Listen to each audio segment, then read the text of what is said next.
Before I start this review, I actually want to say thank you, Amazon Prime, for sending me a screener this week to a movie that, everyone has reviewed and seen back in 2020 because, TIFF and screeners and everyone's really cool and stuff except for me. But no, for real though, I do want to say just thank you for the screener. It's really cool to get them, so I do appreciate that. Now let's finally talk about this movie I've been wanting to see for a while. One Night in Miami. This brand new film which is being released on Amazon Prime this Friday, January 15th. With this video might be released this Friday. I don't know. It's currently Tuesday night.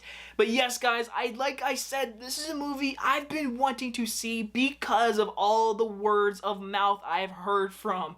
I've heard nothing bad about this movie, and I've been wanting to see it because I'm tired of hearing the goodness. I'm just like, all right, I'm ready to see it. Bring it to me. I want to see it. So once again, I'm gonna say it again. Thank you, Amazon Prime. Let's talk about it. This film stars Kingsley Ben Eder, Eli Goree, Aldous Hodge, and Leslie Odom Jr., and is about One Night in Miami. Is a fictional account of one incredible night where icons Muhammad Ali, Malcolm X, Sam Cooke, and Jim Brown gathered discussing their roles in the civil rights movement and cultural upheaval of the 60s. This film was also directed by Regina King for her first directorial debut, and she comes out with a bang. She recently just won Supporting Actress, and she's a great actress. In every movie I've seen her in, she always gives it her all. So in this movie, as a director, she gives it her all. This film is directed fantastically, and it's really just surprising to see her for a first-time director do this. We've seen this a lot of actors turn into directors lately, and she's joined one of the ranks. She does an amazing job. What's really impressive for me, though, my biggest criticism for a movie called Ma Rainey's Black Bottom, which came out a few months ago, which is a really good movie with great acting based on a play. This movie is also based on a play, and I think this movie is directed way better than that movie. This movie feels like a movie, but it doesn't feel like a play. That was my biggest issue with Ma Rainey's Black Bottom.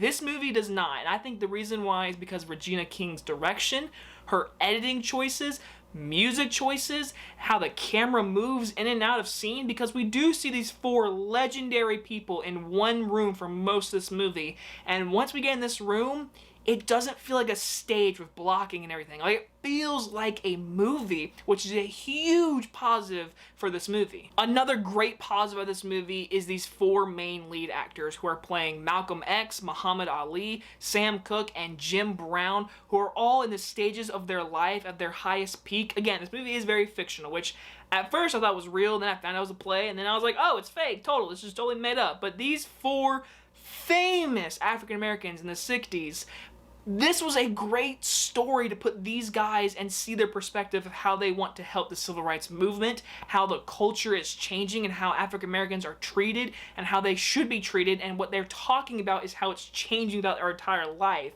But the movie does a good job at talking about certain issues that are talked about and are done today. So this movie has a great message while also being an entertaining movie, seeing these four guys. The first part of this movie, I would say, is more lighthearted. We get to see all four of them in their stage of life. We get to see Muhammad Ali's famous fight. He's all of them are there for the fight, and they're all going after this hotel to meet there, where they're obviously start talking about civil rights stuff. Once that happens, the movie starts moving into more a depressing area. A lot of flashbacks are used, a lot of talking and everything, but the actors make the script come to life. These four actors are great. I've seen a few of them in a lot of movies lately, but these four are probably going to be in a lot more movies because all four of them knock it out of the park. The performances are amazing. The direction is pitch perfect from Regina King. The production design, the look of the movie, like I said, the music, it feels like a 1960 movies with great HD clearness. The only issue I have is, honestly, it was such a lighthearted, I was so into it kind of beginning of this movie.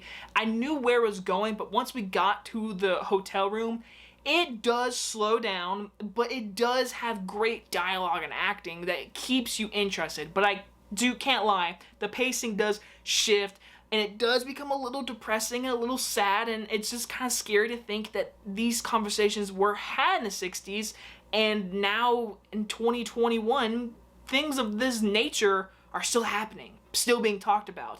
So the movie does get you in a kind of mode and feels kind of icky at times, but It's a conversation that need to be had. It just so happens to be with 4 of the famous African Americans in 1960s in one room, and it's a really entertaining movie, and I had a total blast with it. I'm gonna give One Night in Miami a B+. I cannot wait to see where Regina King does next. I hope she does something just as like this movie. A movie with great entertainment value, great acting, and a good message that doesn't feel too political, hitting over the head. It's a good movie. It's on Amazon Prime this Friday, January 15th. Check it out. And once again, thank you, Amazon Prime. I really do appreciate this seeing it on Tuesday night, 3 days before it came out. But, you know, got to see it. Anyway, guys, you guys enjoyed this movie review, and I will see you guys on the next one. Bye-bye, everyone.